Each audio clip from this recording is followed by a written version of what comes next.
welcome to SVG-TV News on Monday, July 30th. I am Yvesta Boynes with the details.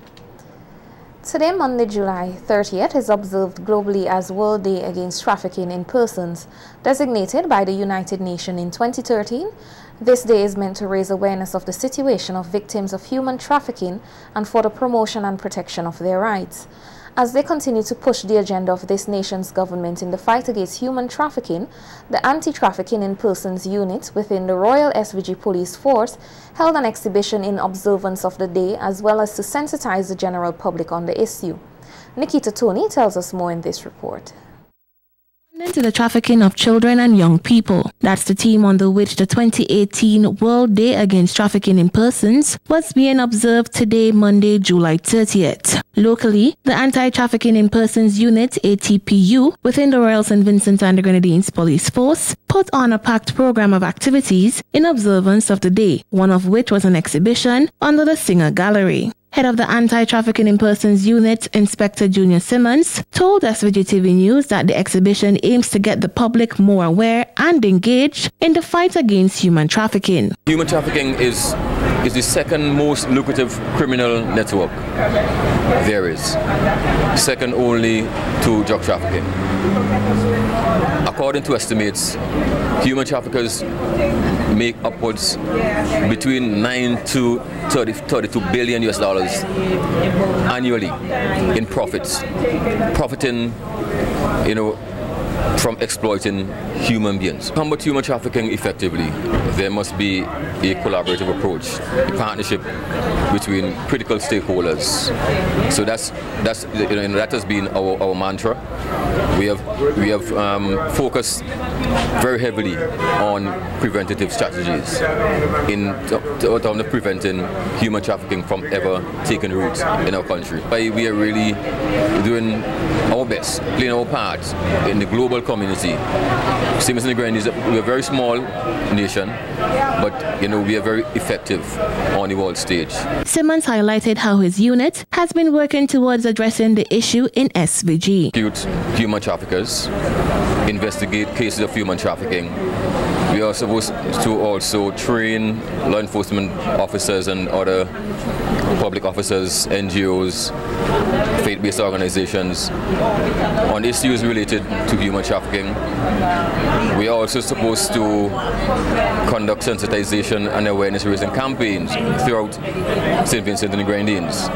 And we also have to submit quarterly and annual reports to the Minister of National Security, the Cabinet, the National Task Force Against Human Trafficking. The inspector added that only one case of human trafficking has been brought before the court thus far, but there was no conviction. In 2015, we arrested and charged a local businessman for human trafficking. That matter went before the court in 2016. However, during the PI, the preliminary inquiry, it was withdrawn by the prosecution. But we are not daunted. We believe that once we continue to aggressively pursue human trafficking and human traffickers, once we continue to aggressively seek to assist victims of human trafficking, that one day we'll get a conviction. I believe that one of the reasons why we haven't really had a conviction thus far, it is because of our strong preventative measures that we are putting in place to ensure that human trafficking does not take root in our country. St. Vincent and the Grenadines has maintained its Tier 2 ranking in the United States Department of State's 2018 Trafficking in Persons TIP report, this being the second consecutive year that the country has attained this ranking. It has been commended highly for its efforts in combating human trafficking both locally, regionally and internationally over the reporting period. Nikita Tony reporting for SVG-TV News. Prime Minister Dr. Ralph Gonsalves has reiterated the government's commitment towards combating human trafficking. This as he delivered an address on radio today in observance of the 2018 United Nations proclaimed World Day Against Trafficking in Persons. In his statement, the Prime Minister made reference to various human trafficking statistics provided by the UN, noting that there are millions of trafficking in persons victims in the world.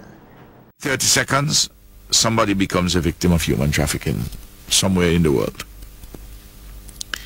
There are approximately between 21 to 30 million slaves worldwide. This may surprise persons. If you peruse the relevant documents from the International Labour Organization, you will see the statistics.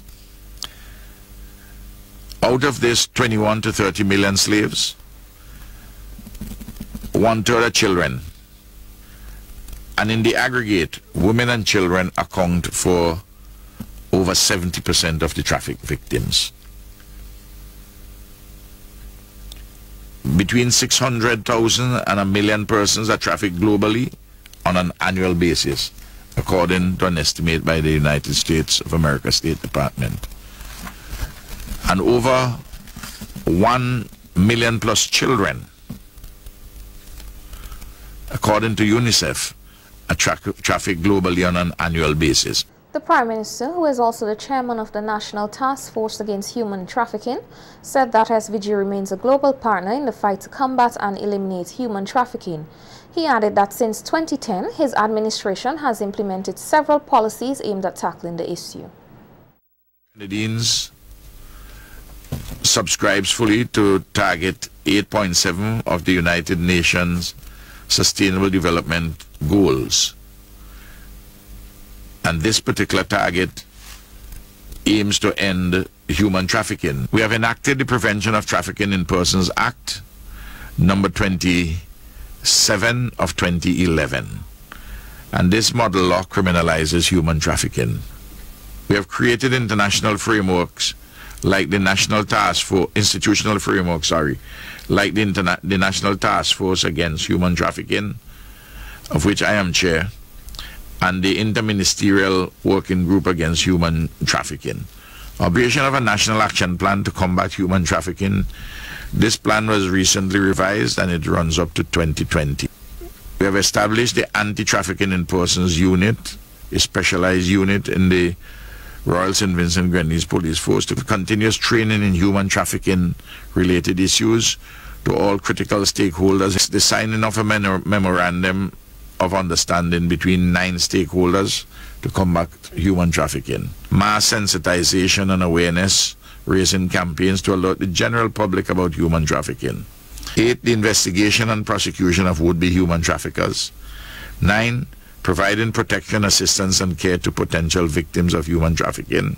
PM Gonzalez encouraged persons to become informed and be on the lookout for instances of human trafficking. This year, there's a packed program of activities organized by the Anti-Trafficking in Persons Unit in conjunction with other critical stakeholders to observe the United Nations Day Against Human Trafficking. And I'm urging everyone today to pay attention to what you're hearing on the radio, to read up on it. Children, young people, you have access to the internet. Read up on what human trafficking is about. Sensitize yourself, to educate yourself, and your classmates can have it as a project. You can learn about it, and the teachers can help you. If you see anything, or if you hear something, you have to say something about this. And you just contact the Anti-Trafficking in Persons Unit. You have to be the ear witness and the eyewitness to what is happening. The local tourism industry is expected to make further progress with added infrastructure at the Argyle International Airport, the AIA. This is being facilitated through a Memorandum of Understanding, which was signed last Saturday between Cayenne Aviation Services and the AIA for the construction of a fixed-base operation and a commercially important passenger lounge. Speaking at Saturday's signing at the Argyle International Airport, Annette Mark, the Executive Director of Invest SVG, said both significant infrastructure have the potential to take tourism forward. This fixed-base operation will change the landscape further of St. Vincent and AIA, and we look forward to having it here. It's going to be quite an investment. It will also provide job opportunities for persons in St. Vincent and the Grenadines, and it is something that is essential and will add to our tourism product as we move forward in developing our tourism product. So here we are today to sign the Memorandum of Understanding for the fixed base operation and for the CIP, the Commercially Important Persons Lounge. And this Memorandum of Understanding allows for Dr. Nayak the chance and AIA to get all the legal issues in place, allow for the plans to be put in place, and other important aspects before we hopefully break ground before the end of the year. So thank you for choosing St. Vincent and the Grenadines. Minister of Economic Planning and Finance Camille Gonzalez said the lounge will allow this country to provide specialized tourism services which were previously unavailable. I've had some very interesting discussions with his architect, and I know that as an organization they expect that lounge to do excellent business in St. Vincent and the Grenadines, given the volumes that we already have of wealthy people who travel to our shores, but also because Dr. Nayak and his team will also drive traffic to St. Vincent and the Grenadines for their FBO services, for private and leased aircraft, and for the wealthy people. I also want to thank, so I expect great things from the FBO and from the lounge, and I think it will enhance what the airport does, and it will enhance our aviation and tourism services. Also speaking at the signing was Prime Minister Dr. Ralph Gonsalves, who said that the government has made significant investments in education and tourism to create opportunities for citizens. He expressed confidence in the success of the lounge and the fixed base operation. The Prime Minister said he was given the assurance that the infrastructure will not adversely affect the operations of existing air service providers at AIA. That we are having it, and the fact that private sector entities prepared to come and invest would tell you that he has confidence that this place, called Argyle International, the existing business could support him. Otherwise, he's not going to come and invest a lot of money here to do this. And when it is here, it naturally adds to the prestige and the availability of services to Argyle. I mentioned to him, I said, there are persons who are doing a number of things already. And he says to me that those local persons, there's enough for them to organize with him because they don't offer that specialized kind of a service, so that they're not in any way being displaced in whatever they do. I think it's important for me to state that too. Tamara Woodley was last night crowned Miss Rural Carnival 2018 as the carnival events on Carnival moved into the home stretch at the weekend. The 18-year-old, who appeared as Miss Northern Grenadines, staved off competition from 6 other contenders to take the coveted title. On her way to capturing the crown, Woodley also won the awards for Best Evening Wear and Best Interview. Miss Central Leeward Jasilia Belingi was first runner-up and also won in the Miss Photogenic and Best Swimwear categories.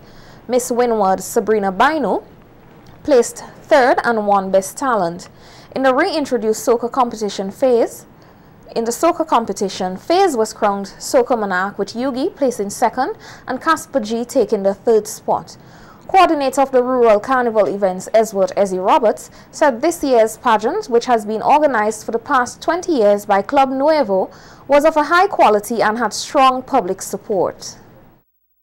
It was represented herself well, and the second place was Central Leeward, and in third position we had Windward. Okay, now those contestants, they all performed well. All the contestants did well. The audience were well appreciative of what they presented on stage, and the standard of the show was high. It was a case whereby you couldn't say exactly which of the girls were going to become the eventual winner, as they all presented well in the different categories. And the results just show that, one person would have won the talent, somebody else winning the evening wear, and so on. So it wasn't a case that one person won all the categories. So it was a keenly contested show in my estimation, and the audience loved it a lot. Robert said Carnival in Canouan saw the reintroduction of the Soca Monarch competition, which has given young artists a platform to display their talent. In terms of what was different for Canouan Carnival this year, they, over the years, would have had Soca Monarch, and then they omitted Soca Monarch from their lineup of activities for a number of years.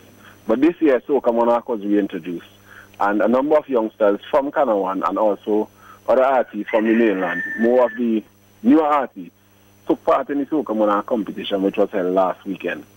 And this resulted in a number of these guys showing appreciation to the Club Nouveau committee for organizing the Soca Monarch and allowing them that chance to perform. And from all reports, I wasn't here last weekend, but from all reports, the show was well attended. For those activities this weekend, the crowd certainly came out, and I really want to thank the folks who came out in support of these activities, and it shows that Rural Carnival really has a place in St. Vincent and the Grenadines in terms of Intima. The Rural Carnival coordinator said he believes that if more accommodation becomes available, there would be even stronger public support for the carnival. And what I would really like to see, the same way when at Easter time we find persons gravitating towards the Grenadines in large numbers, going to Union Island for parties and events, cultural events, also going to Beckley for a number of events. I would similarly like to see Rural Carnival in the Grenadines get to that stage where persons gravitate to those two islands, Beckway and Canouan, for their carnival. It certainly is happening a lot in Beckway. I guess it's because of easier access for persons to get there and for accommodation, because I realize one of the challenges in Canouan is a lack of accommodation. A number of places are available for rent, but those places were booked out by companies who are doing construction and running business on the island. They have booked out a number of these places for their workers. So there are limited accommodation available for persons who want to come to Canouan. And once that issue is addressed in the future, I can see a number of intentions coming down for these activities. Because when you post these things online, they get a lot of responses from persons, and persons promise to come the following year, but then they are restricted by the situation with the accommodation. So that is one thing I would like to see.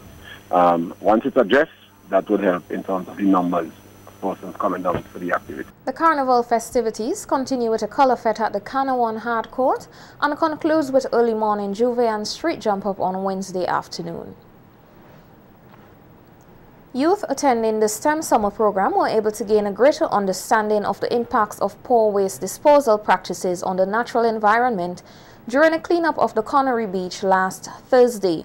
The director of the STEM program, Petrus Gums, said the cleanup was done in collaboration with the National Parks, Rivers and Beaches Authority and gave the participants a chance to make a positive impact on the environment. To collaborate with them because of the amount of, well, now that I'm here, we notice the amount of garbage that has been brought on the beach, whether by persons, deposited by persons, or the wave action bringing it from somewhere else and depositing it here. So the kids are enjoying it and showing the importance of keeping the environment clean and the animals such as the turtles, which is affected greatly, and get them involved in not only academic stuff, but also the exposure in what is happening in and around their island. So it is very important that they get understanding as a young person coming up, because as they get older, we don't want to get them in the bad habits. We want to start nurturing good habits and not only have them in the classroom, but working with responsible organization to get this kind of initiative put together. Stanley Walker, a park ranger at the National Parks, Rivers and Beaches Authority, said the response from the youngsters was excellent. Walker considered the beach cleanup exercise as providing an opportunity to help in the development of positive behaviors among the youth. The reasons why, we have understood the reason of having a clean environment and the importance, of cleanliness. And as I look into their faces, they were all excited going about picking up the trash. Now, surely we need to have positive change so that we can have a brighter future in terms of keeping our environment clean. As you walk the coast, it is alarming as to the amount of litter which is flooding our beaches. And this tells me that we have not been managing our waste properly the way we ought to, because many of the garbage on the beach is a result of bad management. And it is very important for us to really take a stand, every individual, every household, in making a positive change. The park ranger also called on the public to be serious about environmental protection so as to secure a good future for the next generation. Now these are our children, and we love them, and we want to see that they have a brighter future, a happy future. And one of the ways we can do that, as we teach them to manage their waste, for we ourselves to be a good example, so we can pave the way for them for a bright future. What do you say? Would you like to have a bright future? Yes! And to be healthy? Yes! To live happy lives? And so I applaud these children, and I ask that we all really take our environment seriously in having it clean and green